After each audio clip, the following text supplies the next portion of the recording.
Good afternoon, everyone. Thank you for showing up. We know this is later in the day, but we also are excited to offer a later in the day opportunity. We know several of our folks from the past several colloquia that we've had mentioned that some afternoon ones or evening ones are better because it allows them sometimes to get home and get settled in, as opposed to trying to wiggle it in somewhere in the workday, which may be more controlled. So we have a good turnout here for Dr. Dunn's presentation. I know that for a lot of folks too, while Don is talking about his particular experiences with doctoral students and what he's learned in terms of strategies that support their success, many of you interact with doctoral students or teach doctoral students now. And or it may even be a doctoral student, by the way. So Dr. Dunn has invited his own students to attend this. But at the same time, some of the success strategies that Don talks about, hopefully you can use some of those in your classroom as you interact with doctoral students as well. So Dr. Dunn, I will step aside and let you take over. Okay. Well, thank you, Dr. Thrasher. Thanks for this opportunity, not only for me, but those that are listening and learning. As Kevin said, my focus is on doctoral students. And so a good deal of most of this presentation has a lot more to do with doctoral students than anything else from a success standpoint. We were asked to tell a little bit about ourselves. And so here we go. I am married. I have 30 grandchildren, which is usually when somebody asks me what is the biggest piece of information that nobody would guess about you, it's usually that. I actually have 14 that are adopted in one family, not living together all at once, but I have 5 Ukrainian and 2 Russians, and they get along well, by the way. So I'm kind of happy for them. I do live in the Orlando area and enjoy the warm weather. I'm not really a big fan of cold weather at all. I started out my career after college as a public school teacher in the elementary school. I taught 3rd grade 1 year, and I taught 5th grade for 7 years. And during the time of doing that, I realized that at that time, that wasn't the best place for me. There were several factors that drove me into industry. So I went into consulting, didn't go directly into consulting, but I ended up in consulting for 30 plus years with major companies like KPMG and Wipro, which is an Indian company. And I worked with the government and Marriott and Hilton hotels and Allstate Insurance and many other large companies, primarily focused on change management and change. We would then look at policies, procedures, but very often we were involved in IT, in the IT world of changing systems so that they could do a better job of having policies and procedures. And then when I decided to go back for my doctorate, I got it online, and I started working for Aspen. I've worked for a few others, but not anything long-term, a few other universities, but I've been with Aspen since 2008. I started working on curriculum. For years while I was still in consulting and traveling every week, I was an adjunct, and in a little over a year ago, I became a full-time faculty member in the School of Education. So I developed a passion for several things. I developed a passion for online learning. My father had earned his doctorate classes. We'll talk a little bit about what that is called, what kind of a person that is called in a moment, but he was unable to leave his family financially, and he was a superintendent of schools, but he didn't really have the ability to go and go full-time to write his dissertation thesis, which at the time was a requirement. People still struggle with that, so I'm particularly interested in online education. Secondly, I've grown to really want to work with doctoral learners. I think partly because they're people that are seeking the highest and most terminal degree that is offered. You can get several of them, but you can't get higher. And so I've done that for the past, all but probably from 2010 until now. I've worked with dissertation students, and now that's my whole time of learning is in dissertation. And interests, I have a lot of family to be interested in, and I have an interest in golf.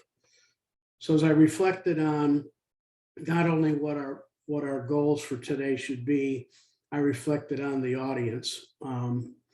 And because of my topic, and because as you get to the end and the future activities that I see needed to continue this discussion, the audience or the people that I want to have hear this message are doctoral students who are writing their manuscripts, doctoral students who are taking classes, doctoral faculty, doctoral chairs and committee members. And there are many people in university administrations that are should be interested in this, and I will be looking to try to get to them with the follow-up activities that we have planned based on this study that I performed.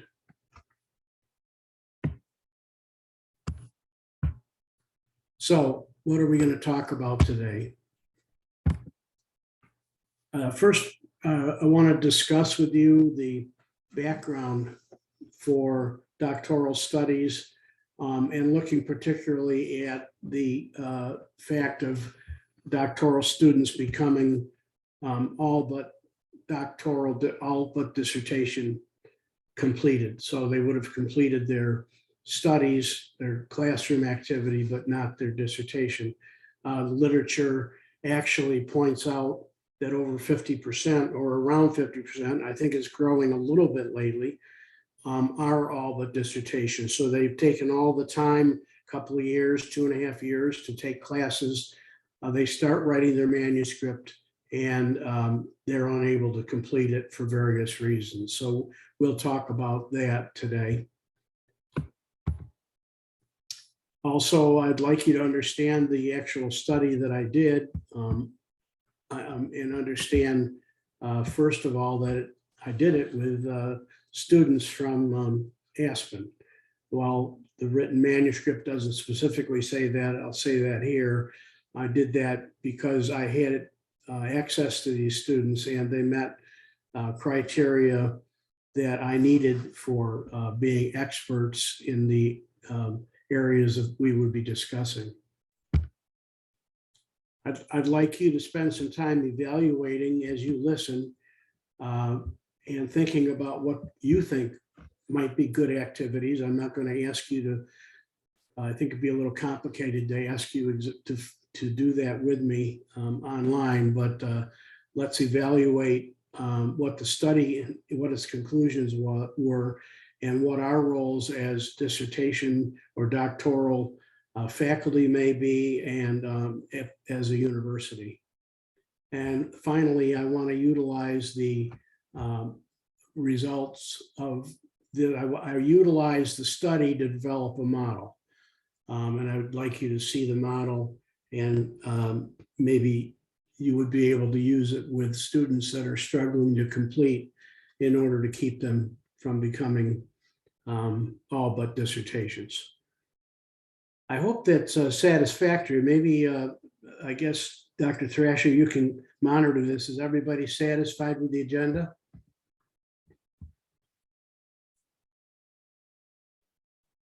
I don't see anybody complaining. Okay, perfect. Dr. Beeman says yes. All right, so let's talk a little bit about the background and what the the issue is. Like any study, we wanted to understand an element of the doctoral dissertation, and we wanted to understand what was keeping people from finishing their manuscript. And so this term, all but dissertation, is one of the first ones I'd like you to learn. And I'd like you to learn it because I think at times there's confusion. The confusion being that sometimes we think of all but dissertation as we're ready to finish the manuscript and we have completed the classes, so we have done everything but written the dissertation.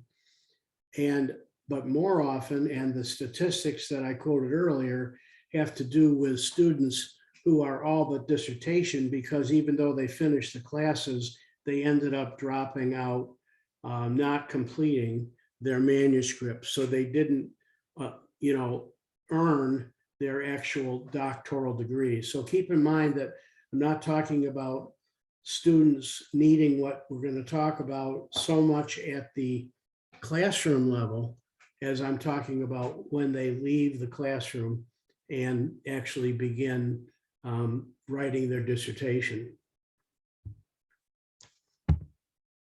The other thing is to keep in mind that I'm avoiding the cost issue because my personal feeling is that people should be looking at costs before they start taking classes. And the costs are twofold.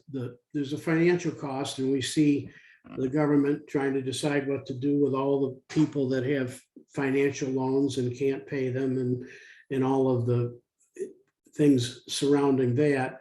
But it's sacrifice. And what will follow as more the cost issue in my discussion and my study is the sacrifice that needs to be made.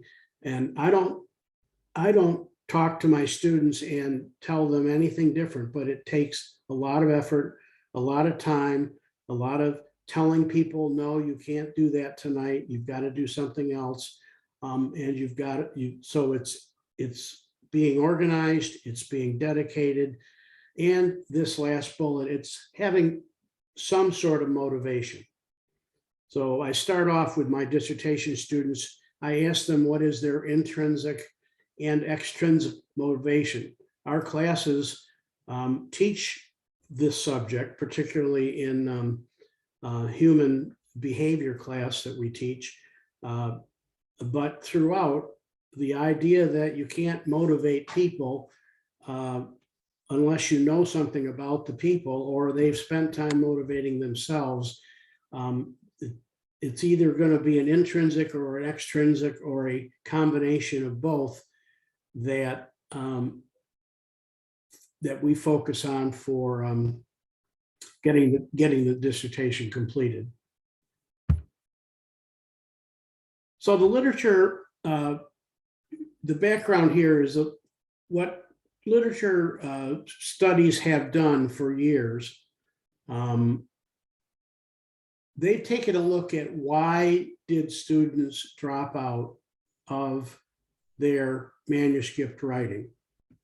And when I perused all the literature and when I took a look at what were the reasons, there were four basic reasons. You could lump them all under one of four areas. The first was family and peers.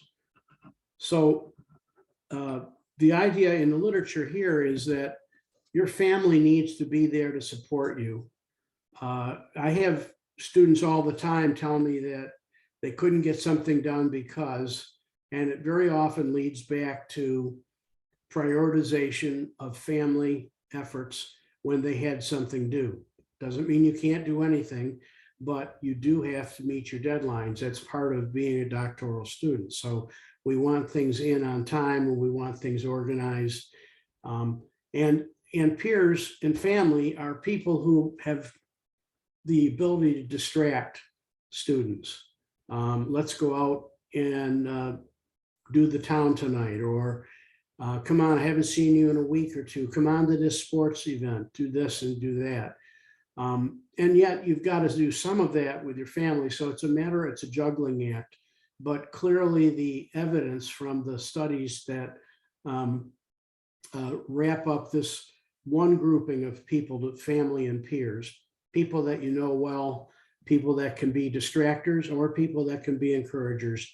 And so it's the job of the student to get them to be encouragers.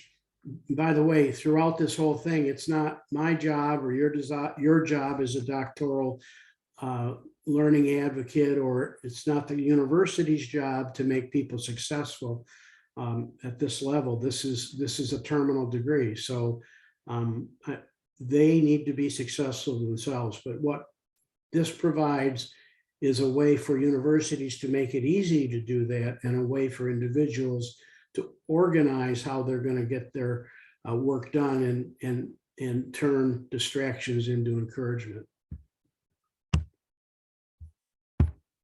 Oops. Tools was the second category. My daughter went to a university here in Florida, went to get her PhD, finished her classes, and the minute she was out, she had some sort of guidance on what to do next, but she had to find her chair, she had to find her committee members, she had to figure out how to use the library. And so the tools are generally templates that are provided to students, library services. And by the way, if you don't use our library, you should, because I think I'll get into this a little bit later when I talk about cohorts, but our library does so much for students. And if you're doing doctoral learners, they're really super exceptional when it comes to that. So different kinds of tools, software. So they need tools to get their dissertation. They need easy access to them. And so this is kind of a university provision area. The university can help in this area by making those tools available and providing some information on their templates and different things. But not all universities do. And again, as I said, it still is the responsibility of the student. So the two that may not be a surprise to you is the dissertation committee. That's this one. And at Aspen and in some other universities, the chair is assigned. Most often, it's not assigned. There's a list of qualified chairs that the university has vetted, and provide that list to the student, and the student goes off and tries to get busy people to go ahead and take them on as a dissertation student. And the student may have had no classes or know very little about the chair, but they would typically be looking at what they've done, what methodologies or what their specialties are, if any, and if they fit with what they want. And then the committee, even here at Aspen, the committee is chosen normally in conjunction with the chair. And when that type of help, and when we don't look for committee members who are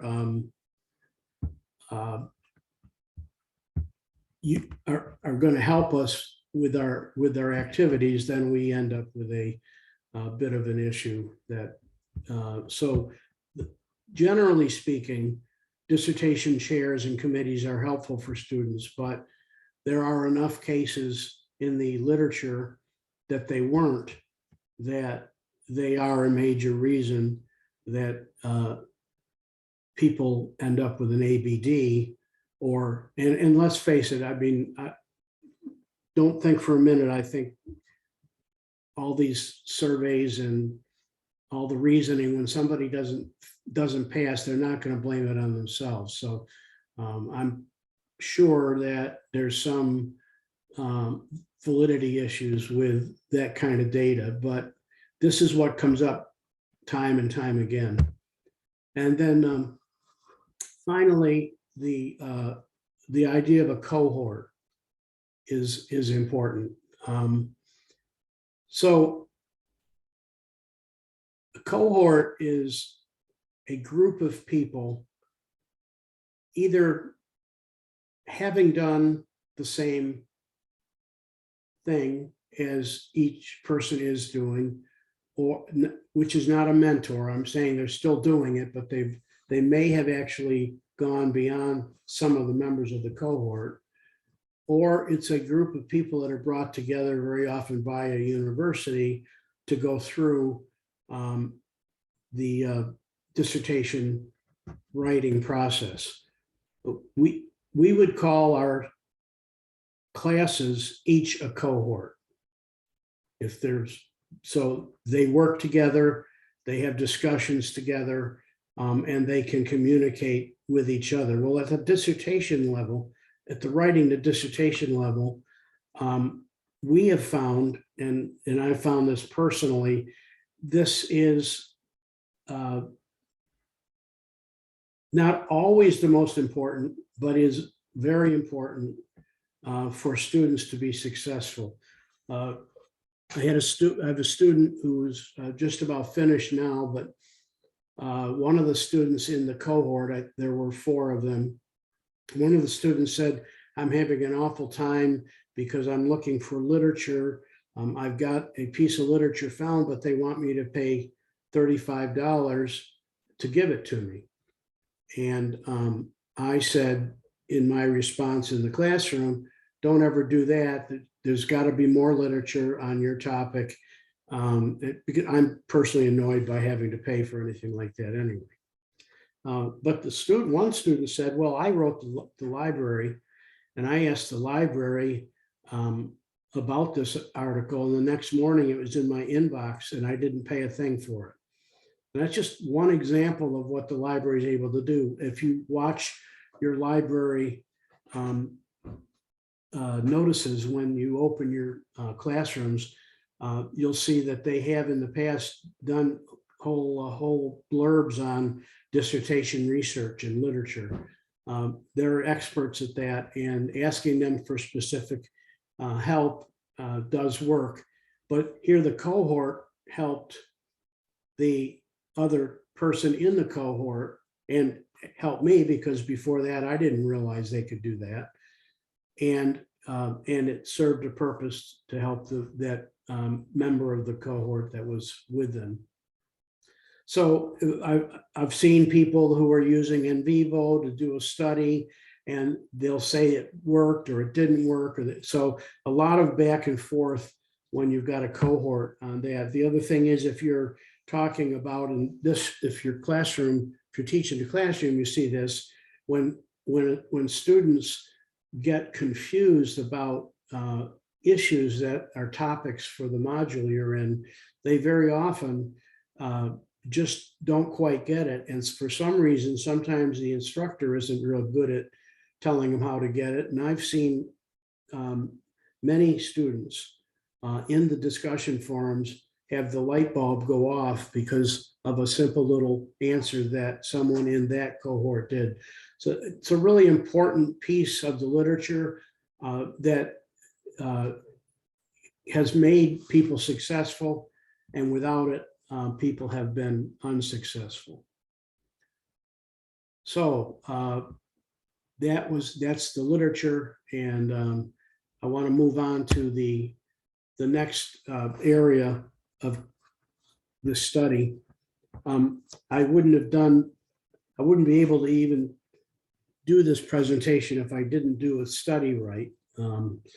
I know that Dr. Frederick and Dr. Thrasher would be all over me. So I did have a problem statement. Essentially, what I was trying to figure out is what we've been talking about, is how do we minimize all but dissertation situations with doctoral students? How do we make them successfully and mitigate that kind of an issue so that in the end, they finish their dissertation written part and receive a doctorate. And the purpose was to look at creating a model based on the literature that exists that we just talked about, that perhaps would lead them or give them the ability to be successful because of the model. So that became the purpose of what we were trying to accomplish. And so the research question really was, can the literature help us to create a model for dissertation student success? And I'm happy to say that it did. Now, I used a methodology that many don't see, because it started in 1950, and most of us were born after 1950. But if you're a student of history at all, you know that World War II ended in the mid-40s. And in the mid-40s to the mid-50s, there was this whole issue of communism going on in the country, and concern that there might be another war. We'd been through two before. And so RAND Corporation decided to pull together experts physically, in their case, from around the world who were well versed in technology and warfare and had opinions about where things were going to go in the future. And so rather than try to do this over phones, because of course they had no internet or anything, they held a conference. So the original Delphi methodology was not modified. It was a Delphi methodology. And it was to provide consensus and opinion and get perspectives on where things were going.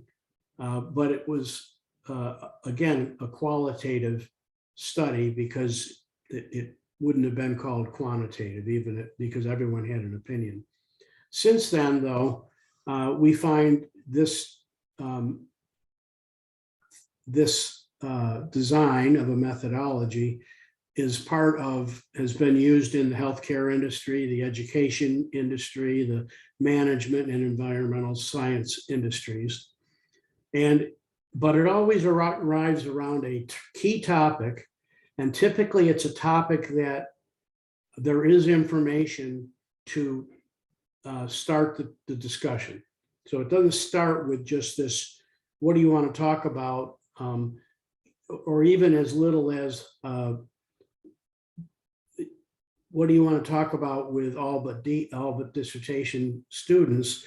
It starts with some literature and some studies and some factual information that's been gathered, or at least thought to be factual. And the methodology calls for experts in the field, or in that are defined by the researcher as experts. So they participate in answering some questions, and it's always a 3-round process. Again, it only is looking for consensus, and people will acknowledge that, as they did in my study. They don't all agree, but the consensus was made, and that qualitative consensus allows us to add that to the information, the knowledge of information, in our case, in the education industry, the higher education industry. Just out of curiosity, how many of you knew anything about the modified Delphi methodology before I just spoke? guess just say yes or no, no if you didn't. This is Nina, yes. Anyone else? Hey, Don, this is Heather. I had heard of it, but I really appreciated you giving the historical background. Okay, well, thank you. I do want to check in from time to time and make sure that everybody's, I haven't put you to sleep yet. So I appreciate the feedback. And that's not saying I think the others in this on this call are asleep either. So my first question to the 12 individuals who again were in cohorts, which they needed to be experts, and had experience with distractions and issues of getting things done, were members of the Aspen. Well, they were my dissertation students, so that was a convenient sample, clearly. But I asked them, I said, okay, the literature says, and we talked about this a moment ago in a different order, that if a student has a committee and they have good resources and they've got encouraging families and peers and they're in a cohort, they're less likely to be all but dissertation students. So I asked them in that round to agree or disagree with the categories, which are on the bottom of this chart. I asked them based on a literature source, and I provided them with a synopsis of the literature to read ahead of time. I asked them to rank which they felt was most important in their experience here at Aspen.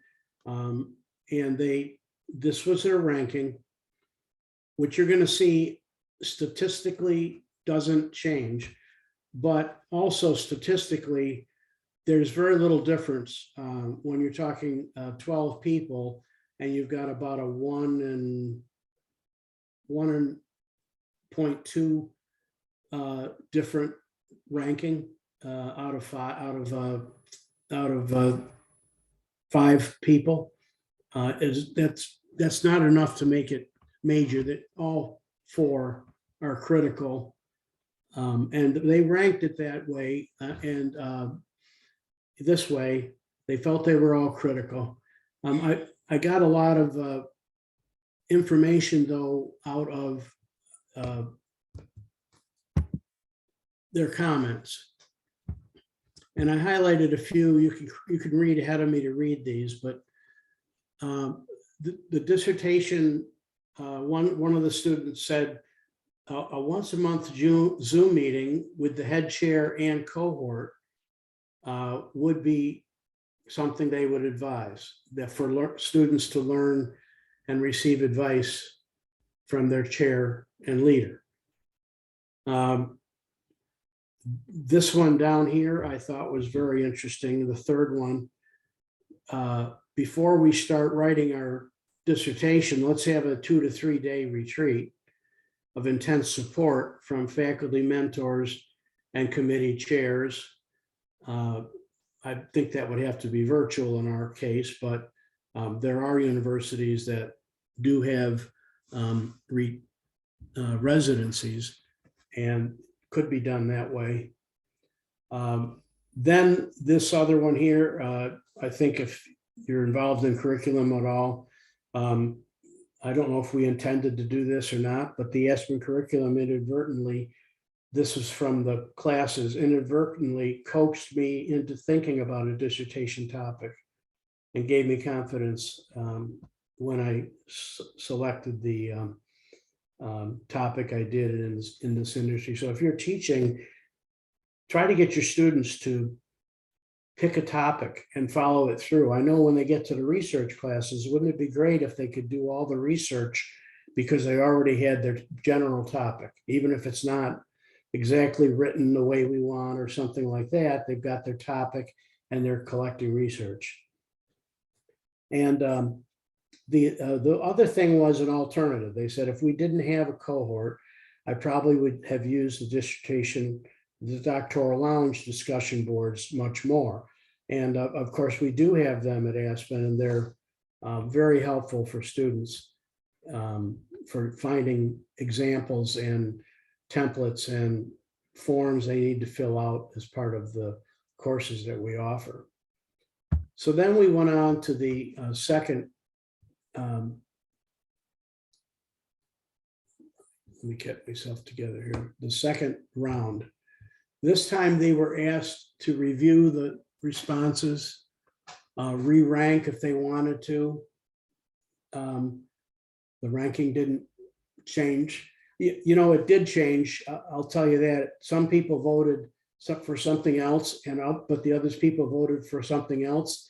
And just as further example that these all are very important, it didn't change the rating. It didn't change the bar graph that you're seeing. They were asked to respond with any concerns that they might have. And they were told, add anything else in the commentary for consideration by the group. And we still had the same rankings of committee, resources, family, peers, and cohorts. We didn't at that point change the titles of the categories. But let's look at the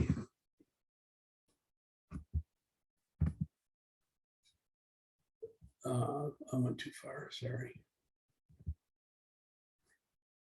Let's look at the commentary. Pardon me, I need to get back and got to go backwards here.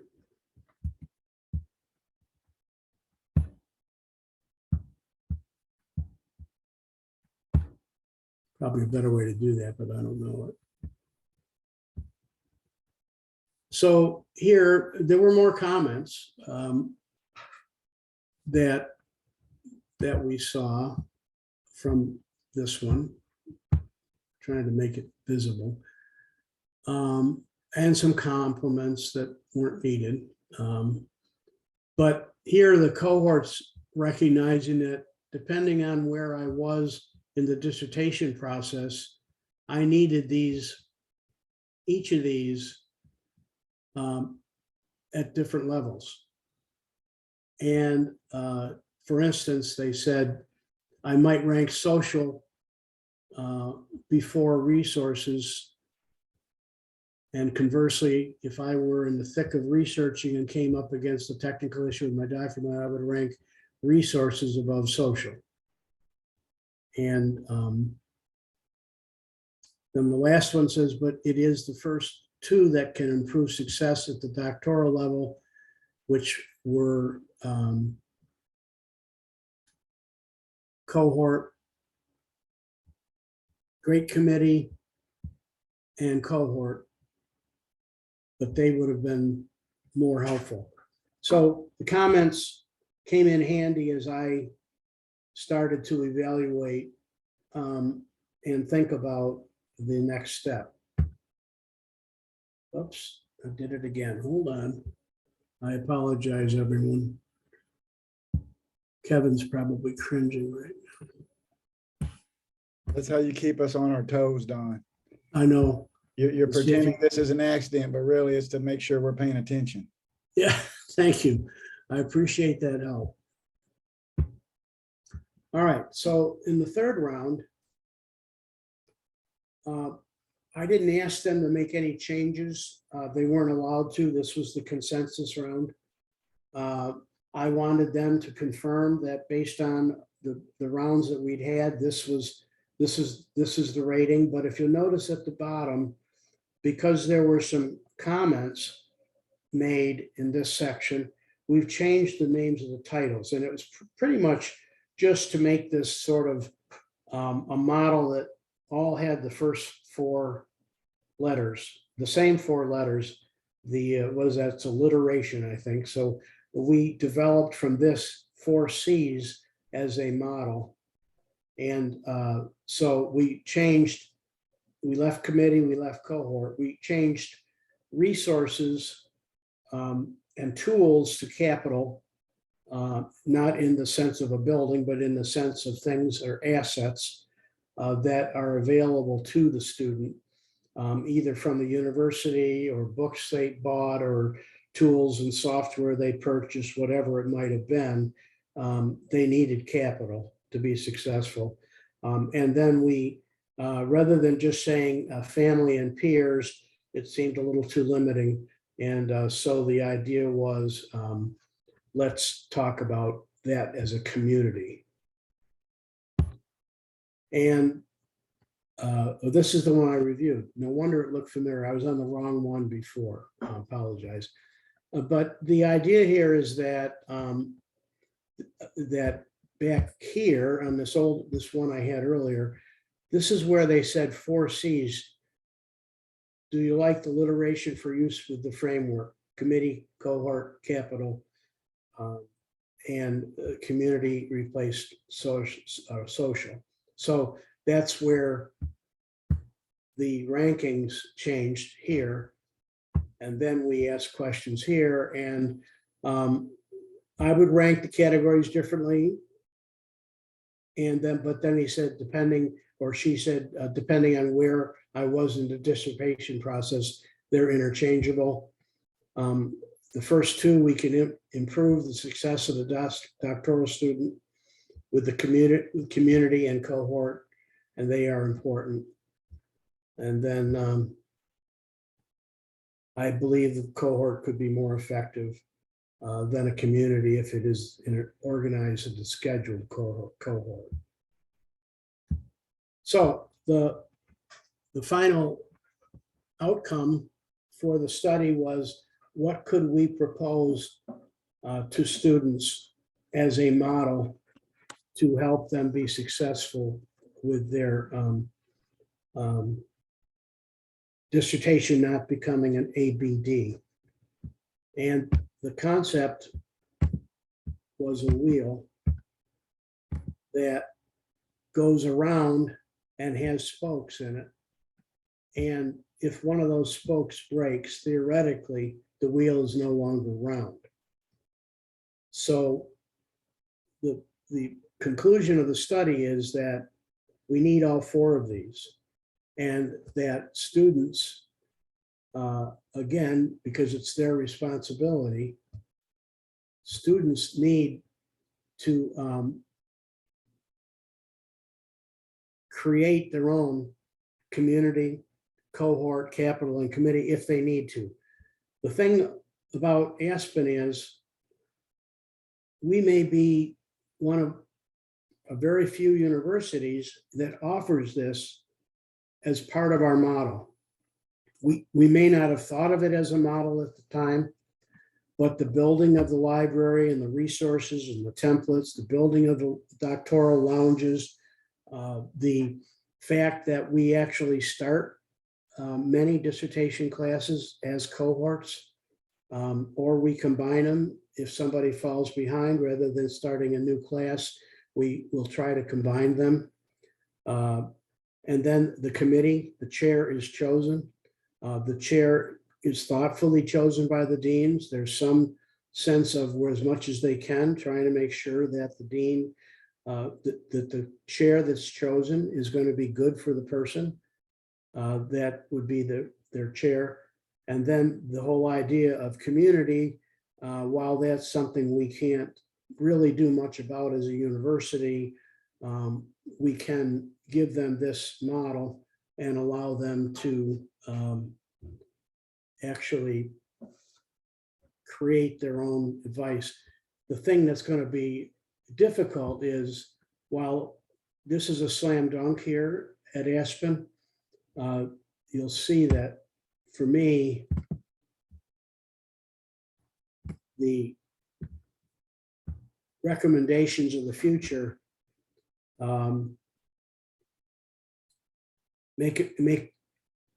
require some actions.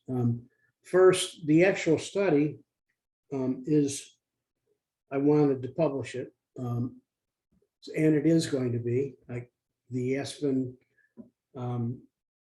Journal of Scholarly Works will be publishing the article in the end of spring.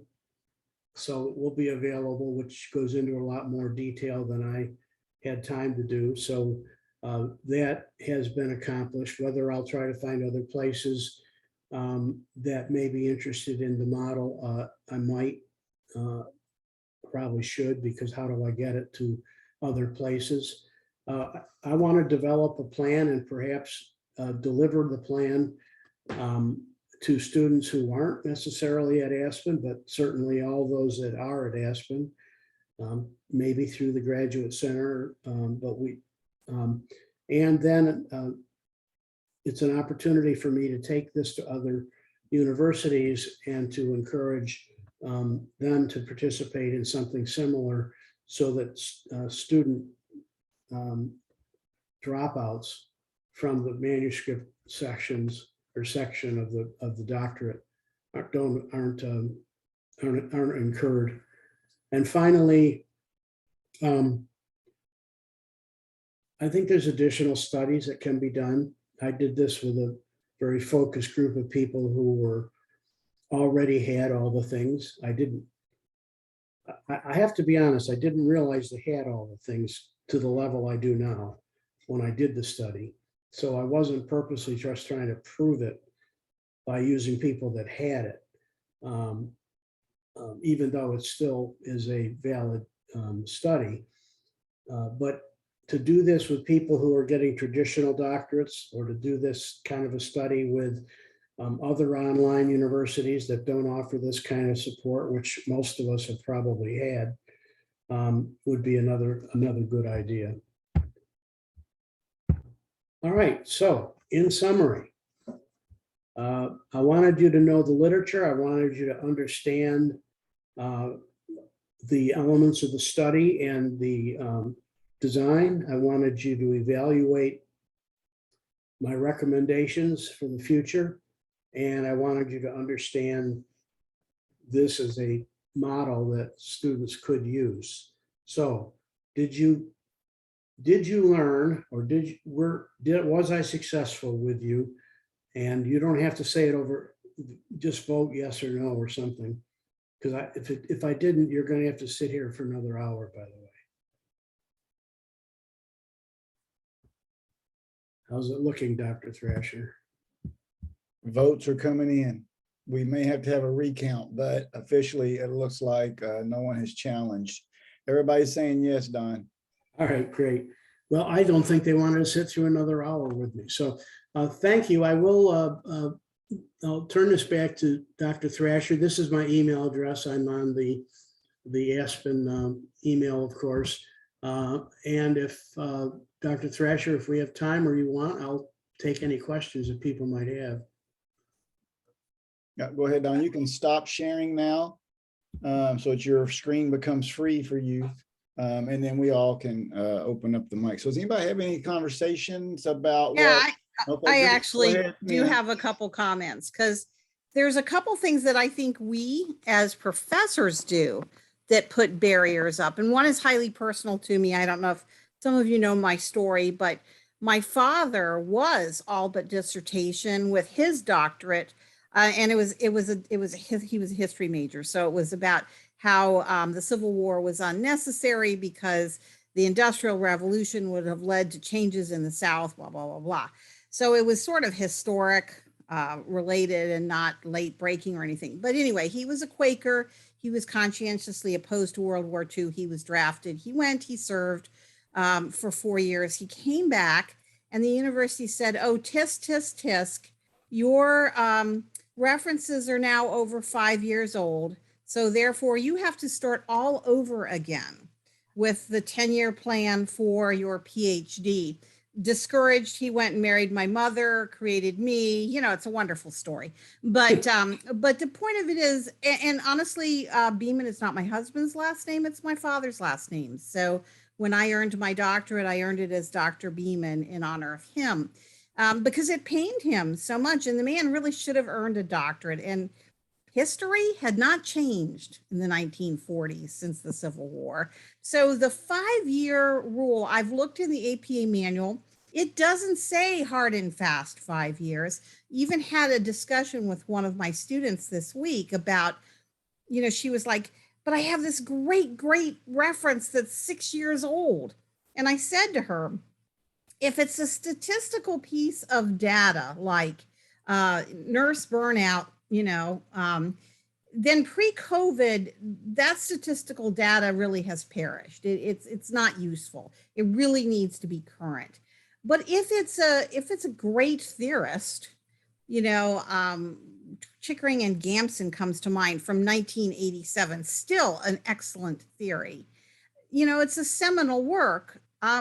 We shouldn't hard and fast say you can't include it. It's over 5 years old, so their wisdom has evaporated, or even ideas. Do you find that students maybe put off because they can't find current research, but if we weren't so strict about the 5-year mark, that they might be able to? What are your thoughts? So that may be written somewhere, but I've never really paid any attention to it, to be honest. My rule of thumb has been 10. I agree, though, some amount of rationalization should go into it. So to your point, if it's pre-COVID and you're talking about COVID, there's no value at all. So I would agree that. So I think the chair, and I also don't think it's 100% rule. I think it's a 80-20 kind of rule. And let's face it, a lot of seminal information was from the 1990s in management, and leadership. So you have to start with something that at some point in literature or something, you have to sort of acknowledge that, like I did with the Rand Corporation in 1950, this came about because I think it's interesting for the reader to understand what it is, and because it's not as well known. So I didn't test for that. And my dean is on here, so I hope she doesn't fire me, but I've been doing every 10 years. I've been doing about 10 years. And now if there was information that was newer, I try to get students to keep looking for information. Well, and another thing, and this is sort of on the back end, you talked about how students resent, and they do, the $35. I, again, had a discussion this week with a student who did resent paying the $35. And I said to her, somebody always pays. Now, if it's the British Journal of Nursing, and I think that's the journal she was going to try to disseminate through, it's the people who subscribe to the British Journal of Nursing that are paying for a subscription to read her work. And who owns the copyright? The British Journal of Nursing, if they accept her article. If you want to put your dissertation in ProQuest, as I did, they give you a choice. You want to, and at the time, it was a decade ago, you want to pay $80 to own the copyright, and then we'll send you a pittance every time somebody wants it. Okay. Or do you want to pay $80 and then they'll be able to access it? And I didn't have any money, so I said no. Again, then if I don't pay as the author of that dissertation, then everybody who wants to see it pays $35 to see it. That's how the game works. But somebody gets paid. This is America, On the other hand, you have open source journals, and I've heard them called predatory, and I'm sure there are some predatory ones, but there also are some good ones out there. And the whole idea of open source is that the author pays so that the student doesn't have to. And I have actually put works in there because I have the compassion for the students. And so then anybody wanting to read that as a student will not have to pay $35. And I'm wondering, do we ever have this discussion with our students about what kind of dissemination they want to have? Because I was sort of surprised when ProQuest said, send us $80 or we won't put it in our ProQuest.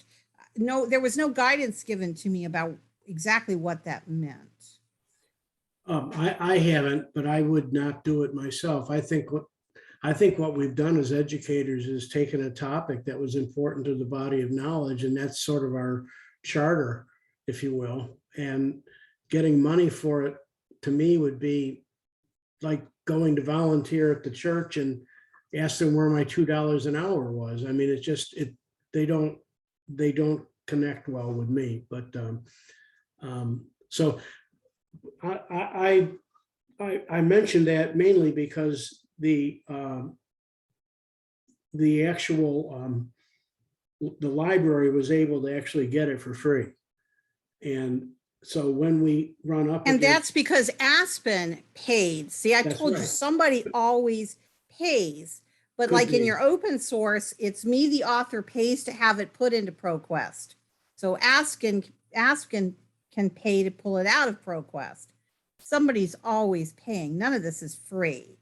And so when the students say, I don't know why I don't get it for free, I think you're right. The answer is it isn't free, but Aspen's already paid for it. And so Yeah. go through their Yeah. mechanism. I saw a really interesting article from a student in one of actually my classes right now.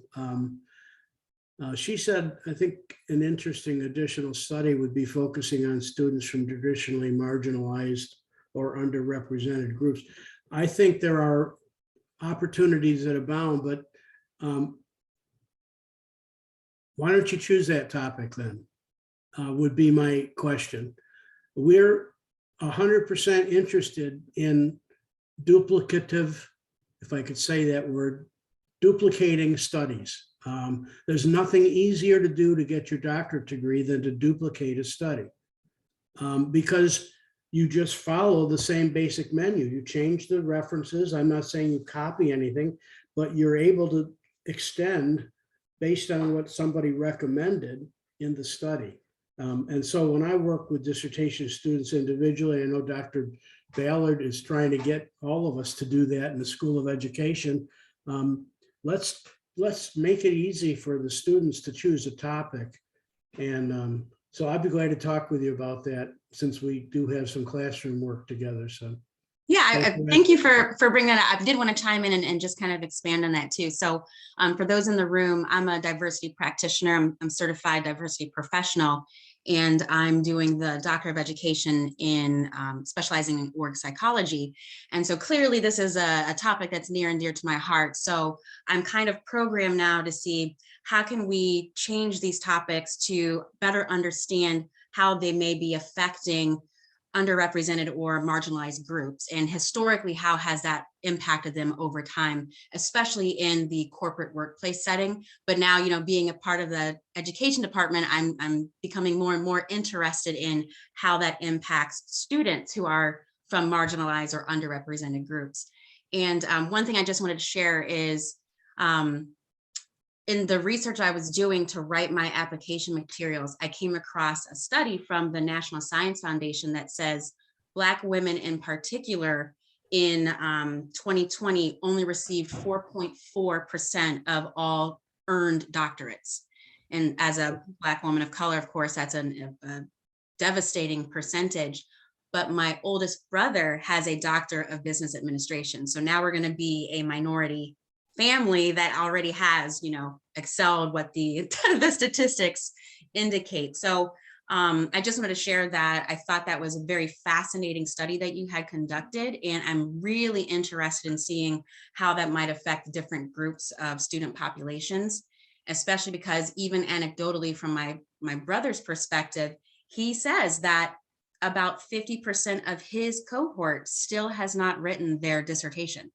And so it's something that people see and feel, but it sounds like this is an area of opportunity to drive student success so that we do reduce the ABDs that exist in the world.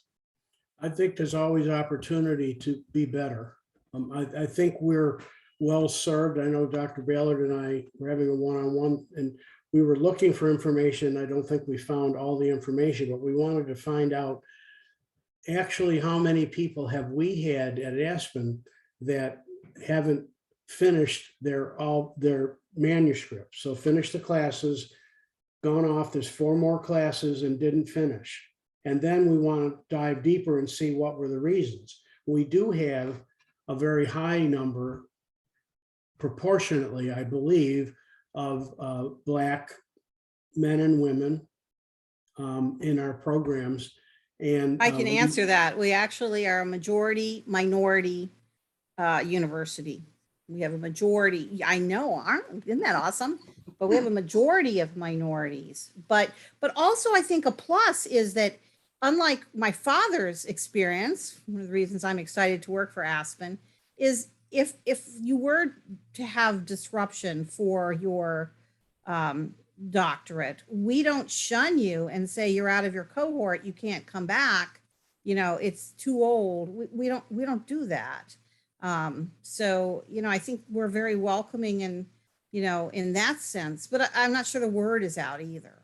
Again, there's probably, oh, you shouldn't even bother because, you know, my dad couldn't go back, you know, after the war or something. We've got to say, no, there are innovative places out there that aren't holding to a 5-year rule or aren't, you know, holding to barriers that are unnecessary.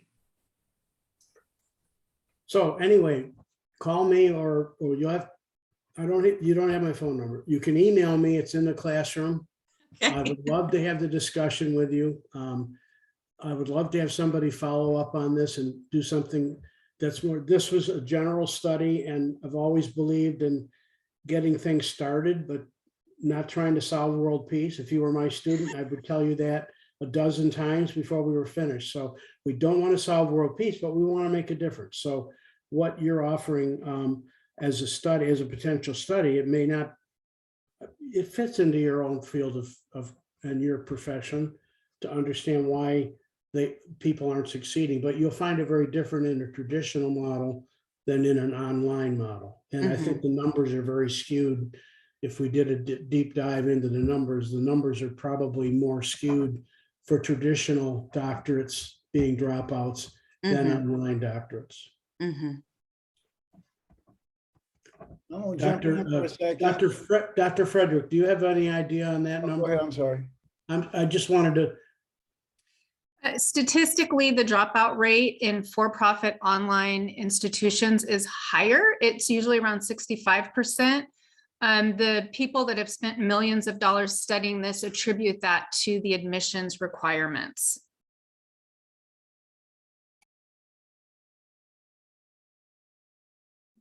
And when she says admissions requirements, she probably means lower, easier maybe to get into an online for-profit university than maybe a traditional campus where they're restricting the number of people they can admit and et cetera. So anyway, the interesting thing would be which one actually, I guess 65% is not good. I'm about to say which one actually. It's not good anywhere.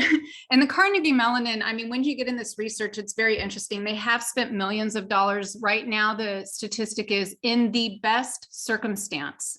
The best circumstance, you have everything going for you, the dropout rate is still 15%, 1.5. Yeah, I think ours is pretty decent here at Aspen. We have a very good system in place, like Don mentioned, that where he said, being a chair here, he's noticed what students were saying were the 4 C's. We have those in different forms and different developments. So Marlia, is that your name? I want to make sure I say that correctly. Thank you for showing up. I'm so happy you being one of our doctoral students and you participating in these events. These are not just always for faculty. They are also for the doctoral students. And hopefully, if you choose to select that as your topic and you go do research on that, we would be very happy for you to come back and present at the colloquium and or to publish your work in our journal.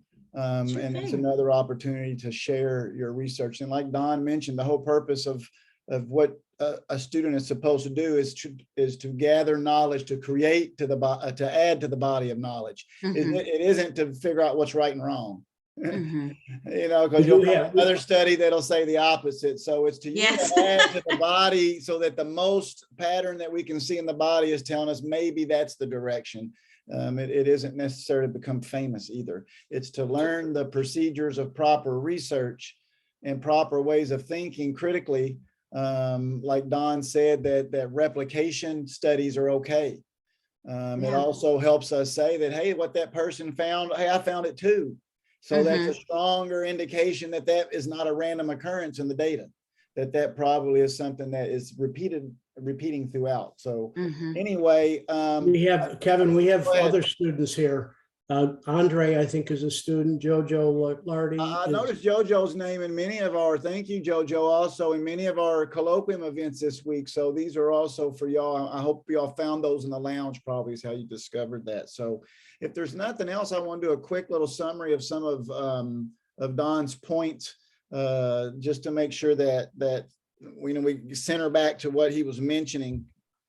He basically said, while the names may have changed throughout in what students were classifying as the important variables needed for their success, it ended up settling on what he called the 4 C's. And there were levels of importance, it appeared, but 1 C, and it seemed to be maybe the least important, was the committee. That was surprising to me. But then the next one was capital.